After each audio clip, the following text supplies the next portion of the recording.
Gloria a Dios. Padre Dios, estamos delante de ti en este momento. Gracias por el tiempo de alabanza y adoración donde exaltamos tu nombre y donde decimos: Padre nuestro que estás en los cielos, santificado sea tu nombre. Señor, nos ha enseñado también a orar que venga tu reino a la tierra y se haga tu voluntad. Nos brindas la oportunidad, Señor, que esto empiece por nuestras vidas, que venga tu reino a nuestras vidas, Señor, que este día crezca tu reino, tus principios, tus pensamientos, tu amor, tu paz, porque donde tú reinas, ahí reina tu paz. Señor, gracias, Padre. Permítanos engancharnos y escuchar y recibir y buscar de ti cada día más, Señor, para que tu reino crezca en nosotros y se haga tu voluntad. Amén. Me gustaría hoy entreabrir las páginas de el tiempo o de la eternidad, como podríamos decirlo. La Biblia y el propio Señor Jesucristo existió siempre antes de nacer en Belén. Él ya existía. Y eso lo estaremos también mirando. Él existía, Él es aquel que existe desde el principio, desde la eternidad pasada, y obviamente va a seguir viviendo y existiendo la eternidad futura también. Pero Dios, en su sabiduría, quiso que el Hijo de Dios, Dios en la carne, habitara entre nosotros, entre los hombres, durante 33 años. Repito, Él vivía antes en la presencia de Dios. Ahora mismo vive sentado a la diestra de Dios en la presencia del Señor. Qué milagro, qué pensamiento, qué gloria poder ver que Dios quiso, y lo tenemos registrado en la historia, lo tenemos registrado en la Biblia y con muchos testimonios de personas que lo vieron, que Dios quiso venir a habitar entre nosotros, entre los hombres. Él entendió que era la mejor manera para que entendiéramos su mensaje. También creo que es la mejor manera para que nosotros podamos tomar a Dios en serio, verlo vivir delante de nosotros, que no se quede una idea. A veces muchos pensamos, pues Dios está muy lejos, no lo vemos, ¿cómo será Dios? Y ahí vamos tirando del hilo y haciendo más preguntas que respuestas. Todo lo que necesitamos saber de Dios, Él lo puso en su Biblia, lo reveló para nosotros. Entonces, no nos va a dar tiempo de hablar de todo lo que Cristo hizo y de todo lo que Cristo dijo durante estos 33 años de su vida. Dios en la carne. Dice que el Verbo era con Dios. El Verbo era Dios. El Verbo se hizo carne y habitó entre nosotros. Si quieres conocer a Dios, lee los Evangelios. Jesús llegó a decir: el que me ha visto a mí, ha visto al Padre. Entonces hacemos bien de dedicar tiempo cada día en excavar, en sacar del polvo de la estantería la Biblia, abrirla, ponerla en una mesa con luz y leer. No hace falta leer mucho, pero leer y repetir hasta que entendamos lo que Dios nos quiere decir. Bien, pues nuestro Dios es eterno, Jesucristo es eterno. Jesucristo fue Dios en la carne, pero ahora ya no está en la carne, está en el cielo, resucitado. Él no solamente entró en la historia hace 2000 años, por un corto periodo de tiempo. Habían pasado miles de años antes. El Cristo, el Mesías, vino, se quedó 33 años y se fue. Y ahora han vuelto a pasar 2000 años. pero ya pronto se acaba el tiempo, porque Dios conoce el fin desde el principio. Lo leemos, estos conceptos los leemos en la Biblia. Me gustaría simplemente lanzar algunos versículos sencillos para que nos podamos colocar frente a Jesús hoy y podamos ver que Él era Dios y que Él conoce el futuro. Bien, en Mateo 24, vamos a leer simplemente los dos primeros versículos. Jesús era una persona normal, y pongo comillas, porque se movía con todo el mundo, dormía, se cansaba, necesitaba acostar la cabeza. ¿Te acuerdas el día que se durmió en la barca, cuando se salió la tempestad? Y Jesús después calmó la tempestad. Los discípulos pensaban, Jesús era una persona normal, en muchos sentidos, en los sentidos naturales del ojo natural, pues se le veía andando con un grupo de personas, se le veía comer, se le veía dormir. Pero después Jesús no era normal, porque traía un mensaje que nos encendía el corazón, unas obras y unos milagros que eran imposibles y que nadie había hecho antes, resucitando muertos, sanando a personas enfermas milagrosamente. Pero Jesús también demostraba su divinidad en que Él conocía el futuro, ¿vale? O Dios se lo revelaba. Cuando Jesús salió del templo, un día de estos, que estaba andando con sus discípulos, Mateo 24, 1 y 2, cuando Jesús salió del templo y se iba, se acercaron sus discípulos para mostrarle los edificios del templo. Digo, mira ese templo que tenemos aquí, que era una reconstrucción que se había hecho. Salomón fue el primer templo, pero después reconstruyeron, porque el templo de Salomón fue destruido. Y entonces Jesús les responde y observa lo que dice. ¿Veis todo esto? ¿Veis esas grandes obras del templo? De cierto os digo que no quedará aquí piedra sobre piedra que no sea derribada. ¡Ah! Está todo el mundo admirando unas obras arquitectónicas, una obra de fe, una obra de obediencia a Dios. Todo el mundo admirando esto. Y Jesús entra en la conversación diciendo, ¿sabéis qué? Os digo la verdad. ¿Veis todo esto? ¿Veis estas piedras labradas que pesaban algunas mucho? Os digo que no van a quedar ni una piedra encima de la otra. Que todo va a ser derribado. Bien, pues, ¿qué diremos a esto? ¿Estás loco? O nosotros tenemos la oportunidad de mirar atrás y de mirar la historia. Eso Jesús lo dijo en el año probablemente 33 de nuestra era, y en el año 70, es decir, unos 35, 37 años después. Esto era una profecía que fue para dentro de 37 años. Se cumplió. ¡Wow! ¿Cómo lo podía saber? Entonces, rápidamente ocurrió que vino Tito, el emperador romano, el capitán del ejército, uno de los capitanes, cercó a Jerusalén, tomaron a Jerusalén y prendieron fuego a todo.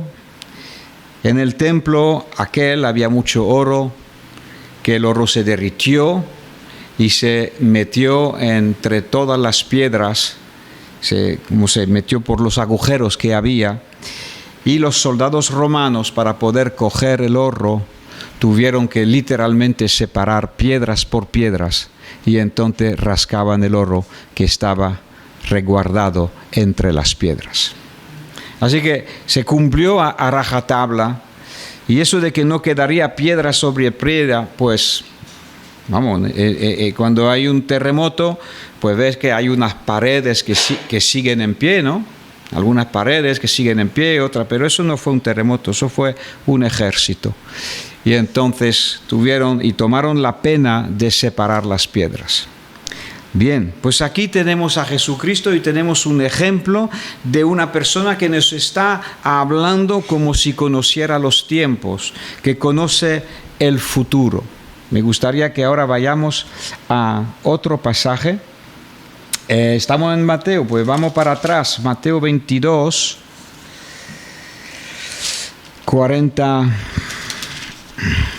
22, vamos a leer desde el versículo 41. Y ahora vamos a ver otra parte del Cristo eterno. Este Cristo que parecía una persona normal, porque como te decía, se vestía como los demás, se movía como los demás, pero a la hora de hablar y a la hora de hacer obras, otra cosa es. Entonces, Jesús nos dice esta profecía que hemos leído y se ha cumplido. Bien, pues ahora vamos a mirar otra cosa. Mateo 22, 41, estando juntos los fariseos, los religiosos de la época, Jesús les preguntó. Eran fariseos, eran religiosos y conocían a la perfección la ley de Moisés, la Torá y todo el Antiguo Testamento. Y entonces Cristo les hace una pregunta. ¿Qué pensáis del Cristo? Es una pregunta pertinente porque para todo estudioso del Antiguo Testamento queda la gran pregunta de quién es ese Mesías que ha de venir.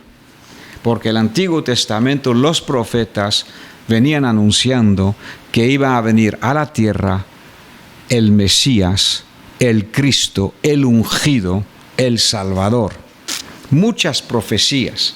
Te acordarás que cuando los magos o los sabios vinieron, los reyes magos los llamamos, no eran magos, pero eran sabios del oriente, cuando vinieron siguiendo la estrella que se paró sobre Belén, ¿te acuerdas?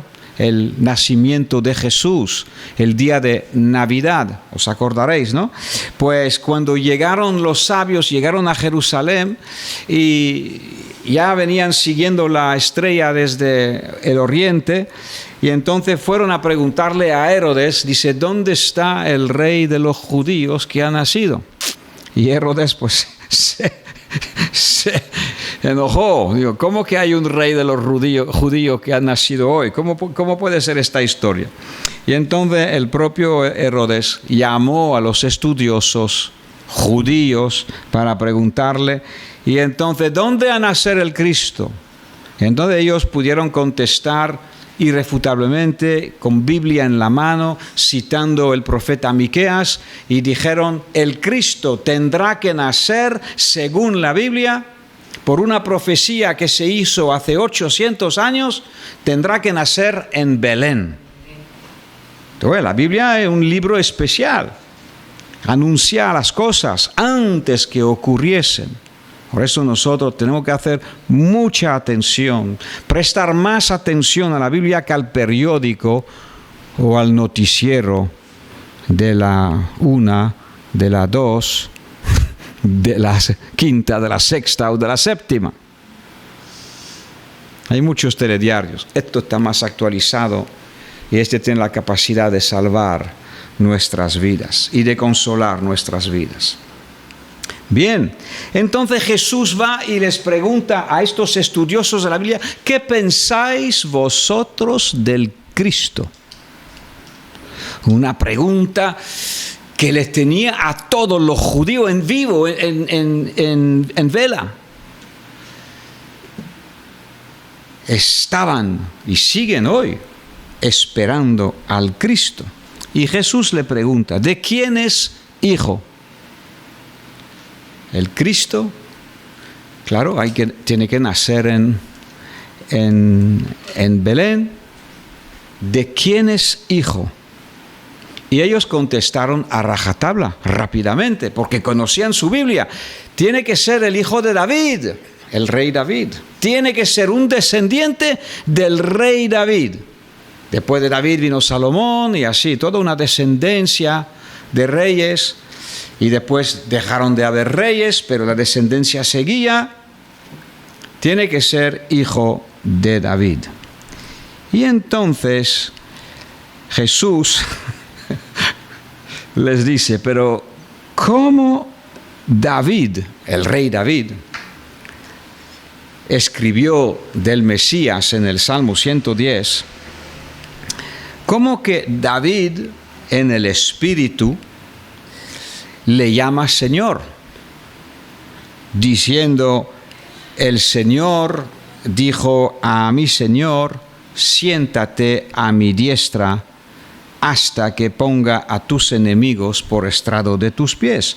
Si David, el rey David, lo llama Señor, ¿cómo puede ser su hijo? No quiero liar a nadie, pero el propio Señor Jesús estaba haciendo reflexionar a los religiosos de aquel entonces, diciéndoles, ¿habéis pensado un poquito? ¿Cómo puede ser esto? Tiene que ser de la descendencia de David, pero ¿por qué lo llama Señor entonces? Porque ese hijo de David que iba a llegar de la descendencia, iba a ser hijo de María, la Virgen. Y María era descendiente del rey David. ¿Ok? Entonces Jesús nació de una mujer, fue totalmente humano, pero tenía otro padre. No fue José su padre, fue el Espíritu Santo que engendrará dentro de ti este santo ser. Entonces, claro, ahora ya cuadra que puede ser hijo de David y puede ser Señor, que puede ser Dios. Salmo 110 dice así, Dios dijo a mi Señor, siéntate a mi diestra hasta que ponga a tus enemigos por estrado de tus pies. Entonces ahí vemos cómo se puede conciliar el hecho de que fue hijo de María y hijo de Dios también. Jesús le gustaba llamarse hijo del hombre, pero era hijo de Dios. Tenía dos naturalezas dentro de él. Tenía la humanidad y tenía la divinidad. Así que él era Señor de David, porque él existía antes que David. Él es Dios, Cristo en la carne, Dios en la carne, él es Dios. Así que ciertamente es Señor y Dios de David, pero también es hijo de David por María. Pero ahora vamos a centrarnos en la segunda parte. Como te dije, vamos a abrir un poquito el tiempo. Vimos cómo Jesús apareció hace 2000 años por un corto periodo de tiempo. ¿Y después qué pasó? Pues vente conmigo a Mateo 28. Estábamos en Mateo 22, hemos leído el versículo del 24, hemos visto que Jesús entendía perfectamente el futuro, ¿vale? En este aspecto, él sabía, porque Dios se lo había mostrado también por el Espíritu. Entonces, después tenemos todo el pasaje del capítulo 24, el 25. 26 es cuando ya el complot de prender a Jesús se desenvuelve. Pedro niega a Jesús.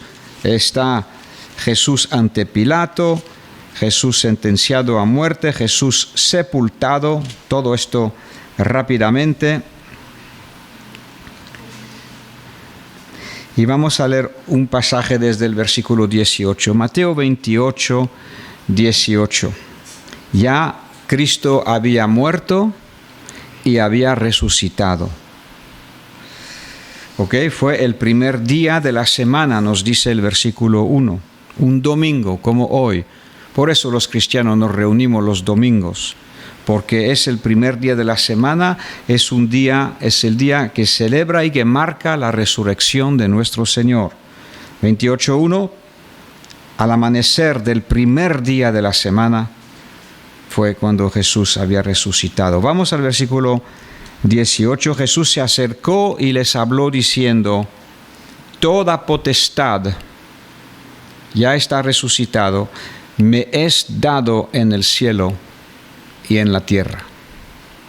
Me gustaría que pudiéramos entender esta palabra potestad. Toda autoridad la tiene Jesucristo ya y le ha sido dada, porque cuando murió en la cruz venció y despojó al Dios de este mundo, que es el diablo.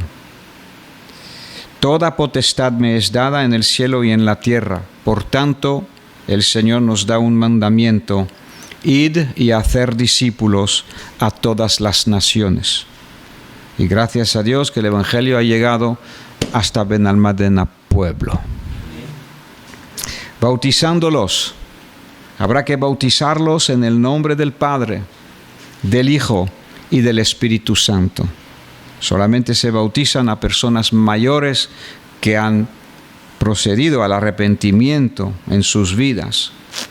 Que por cierto, pronto vamos a tener un bautismo en el mar. Si hay alguien en este grupo, en esta congregación, que necesita ser bautizado, habla con Ramón y Álida y procuraremos para celebrarlo, hacer unas clases de formación, y probablemente en agosto pues tendremos los bautismos.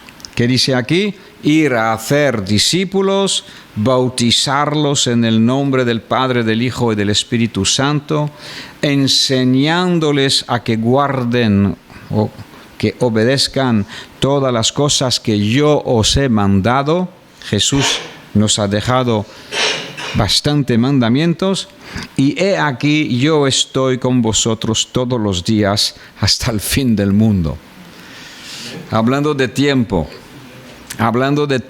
hasta el fin del mundo. ¿Ha terminado el mundo? Todavía no. Aunque han pasado 2000 años desde que Cristo se fue, Él prometió estar contigo, aquel que está con Él, aquel que le busca, aquel que quiere de Cristo. Ha prometido estar contigo hasta el fin del mundo. ¿Ves cómo la palabra, como el Señor Jesús nos deja dicho cosas tan importantes que nos llama a pegarnos más a Él? Entonces, hemos dicho todos los días hasta el fin del mundo. Muy bien, pues vamos a leer el mismo versículo que leímos hace un rato, pero vamos a leerlo desde Marcos 12. Marcos, el Evangelio según San Marcos, capítulo 12.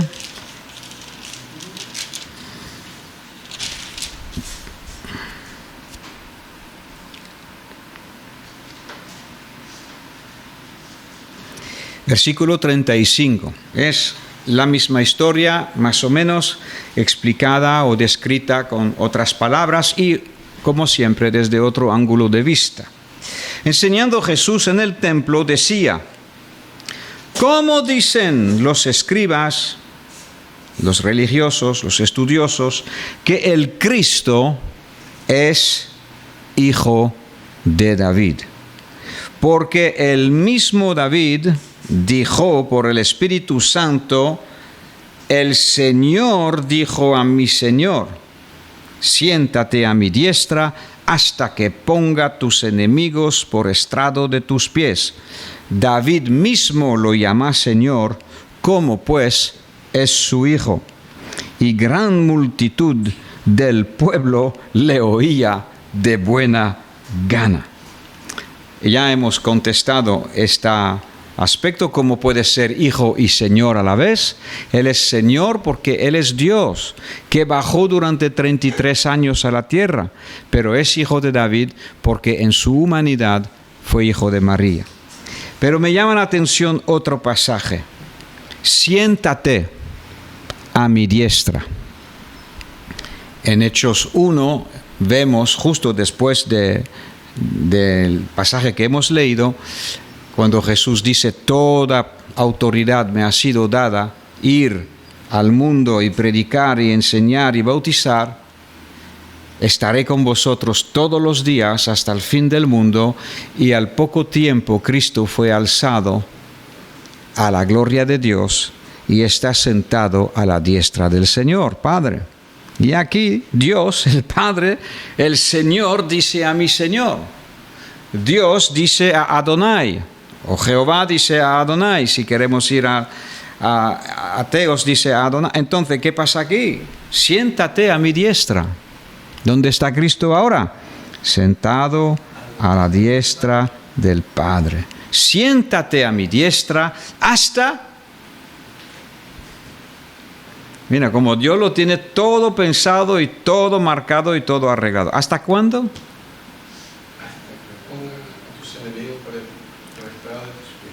Hasta que ponga tus enemigos por estrado de tus pies. ¿Te acuerdas que esta profecía, ¿vale?, todavía no se ha cumplido del todo? Todavía no. Pero te pregunto, ¿se va a cumplir? ¿Tú crees que lo que Dios viene diciendo se cumple y se va a seguir cumpliendo? Aleluya. Entonces, un día todos los enemigos de Dios. ¿Hay algunos enemigos? ¿Dios tiene enemigos? Mucho, ¿eh? Desgraciadamente, de verdad. Dios es amor, no hay mejor persona que Él. Dios es esperanza, Dios es vida, Dios es luz, Dios nos quiere acompañar, y aún así Dios tiene muchos enemigos. Te dejo caer algunas fichas hoy en tu mente, en tu corazón, para que las puedas analizar y colocar tu propia vida donde quiere que esté. Tus enemigos bajo tus pies. Esto se va a cumplir. Decía que esta profecía, que todavía no está del todo cumplida, tiene varias ramificaciones o conexiones. Y se me ocurre que una de ellas es lo que Dios prometió a Eva en el jardín de Edén. Tu semilla, tu descendencia, a la propia Eva, la primera mujer, ¿ok? Tu descendencia aplastará la cabeza de la serpiente. Y aquí habla de poner el enemigo, ¿dónde? Debajo del estrado de los pies. Piénsalo. Cristo amó. Dios de tal manera amó al mundo que ha dado a su Hijo unigénito. 33 años. Podríamos argumentar y decir, es demasiado corto. ¿Cómo que 33 años entre nosotros? Y 3 años de ministerio. Todo el tiempo que Dios necesitaba para dejarnos su Biblia, su palabra, y para dejarnos dichos palabras a las cuales podemos poner nuestra fe y guiar nuestros pies, como esta. Aunque yo me he ido, y aunque el mundo sigue siendo loco cada día más, y aunque el mundo se estrelle, yo estoy contigo todos los días hasta el fin del mundo, hasta que todos mis enemigos terminen bajo mis pies. Esto no es una persona vindicativa, no es un revolucionario que quiere tomar control de una nación. Esto es Dios que en perfecta paz y tranquilidad nos dice cómo van a ocurrir las cosas. No es un espíritu revolucionario. Sin embargo, van a ocurrir así. ¿De qué lado estamos? ¿Y con qué enfoque, con qué ganas, con qué entrega servimos o seguimos a Cristo? ¿Hay otra alternativa?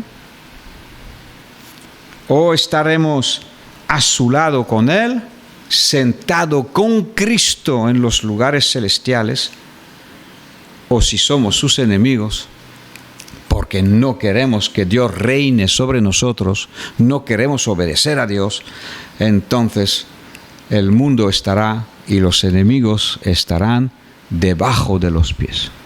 O sentado juntamente con Cristo, o debajo del estrado, junto con los enemigos de Dios. Y Jesús sigue hablando un poquito, dice: cuidaos por favor de los religiosos, cuidaos de los hipócritas que les gustan andar y aparentar largas ropas, salutaciones, las primeras sillas en las sinagogas, los primeros asientos en las cenas, devoran las casas de las viudas, que por detrás se cuelan en las casas de las viudas, y por pretexto hacen largas oraciones. Estos recibirán mayor condenación.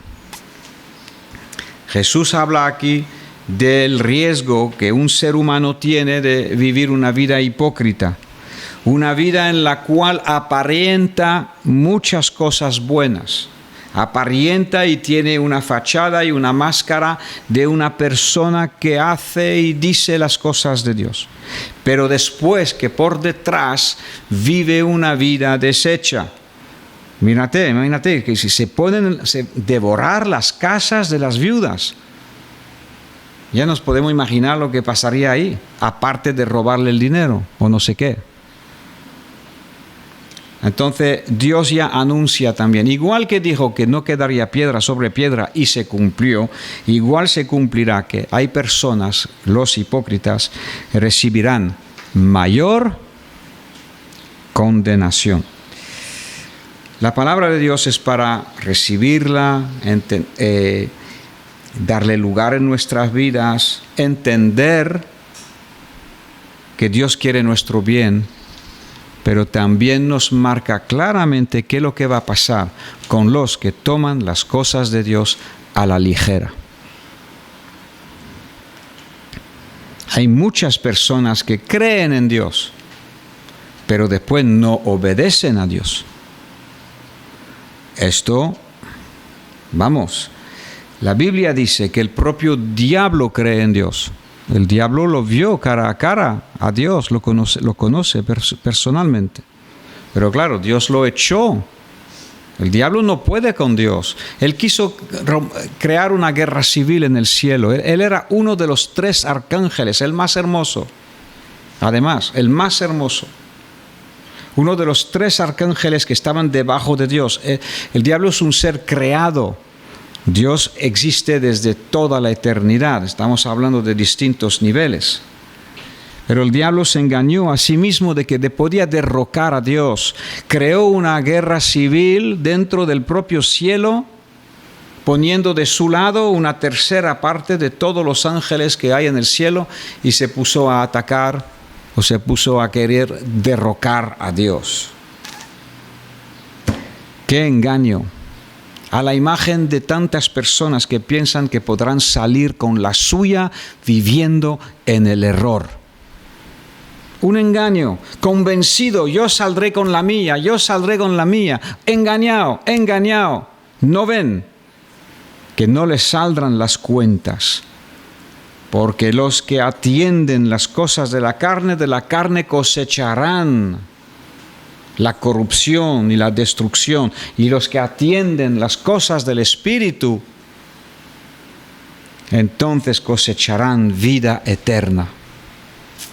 La Biblia nos deja las cosas en su sitio cuando nos dijo, el hombre y toda la capacidad y la gloria del hombre es como la flor del campo. Una flor es hermosa, cuidado, delicada, preciosa, unos colores, y hay tantas de ellas, son especiales. Y tenemos hasta flores en nuestras casas, porque son creación de Dios.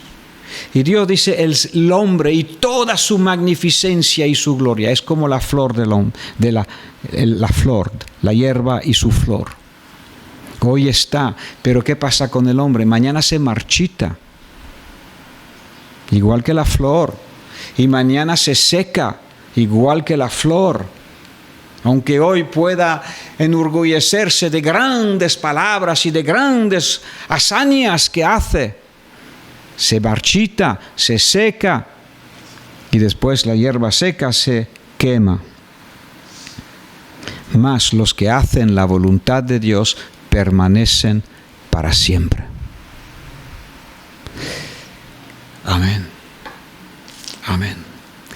Entonces, una vez más, me creo el rey del mambo, o del bombo, no sé cómo se dice, autoengañado, tapado el entendimiento, o como ha leído, mira que me gustó y me llamó la atención el Salmo 119, y voy a terminar con el versículo que leyó Ramón esta mañana, el último versículo del pasaje, el 119.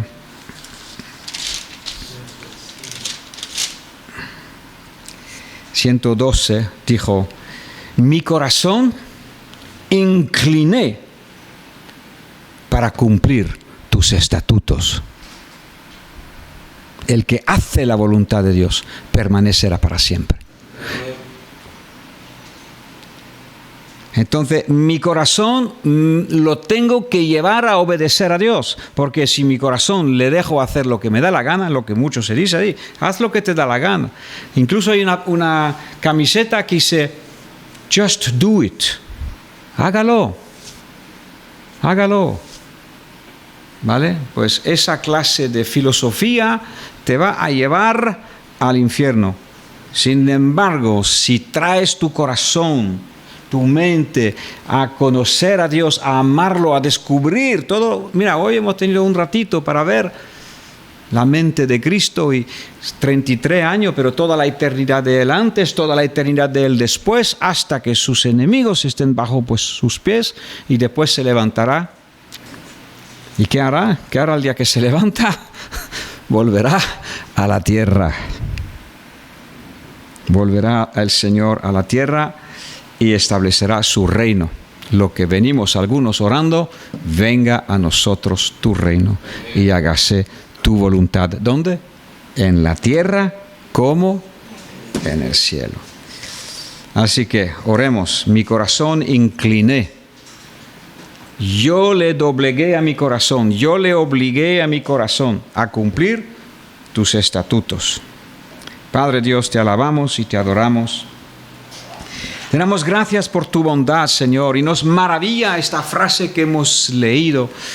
Siéntate, un símbolo de la paz, un símbolo del descanso. Aleluya, hasta que ponga a todos tus enemigos por estrado de tus pies. Señor, la historia no está terminada. Está escrita lo que pasará, pero no ha ocurrido todavía. Así que Dios, estamos delante de ti hoy bien pequeños como la flor del campo, pero Señor, queremos vivir eternamente. Así que nos comprometemos, Señor, nos decidimos, Señor, a inclinar nuestros corazones, nuestros afectos y nuestras pasiones, inclinarlas a tus palabras, a tus estatutos. Padre, gracias, Señor, por este grupo, por ese tiempo que hemos pasado en tu presencia, que estamos pasando. Gracias, Señor, porque eres vida, estás vivo y nos amas. Quieres nuestro bien y tú quieres salvarnos de nuestra miseria. Padre, bendice a cada uno que estamos aquí, Señor, enriquécenos y fortalécenos para que podamos agradarte en cada uno de nuestros días. En el nombre de Jesús. Amén. Amén. Que Dios te bendiga.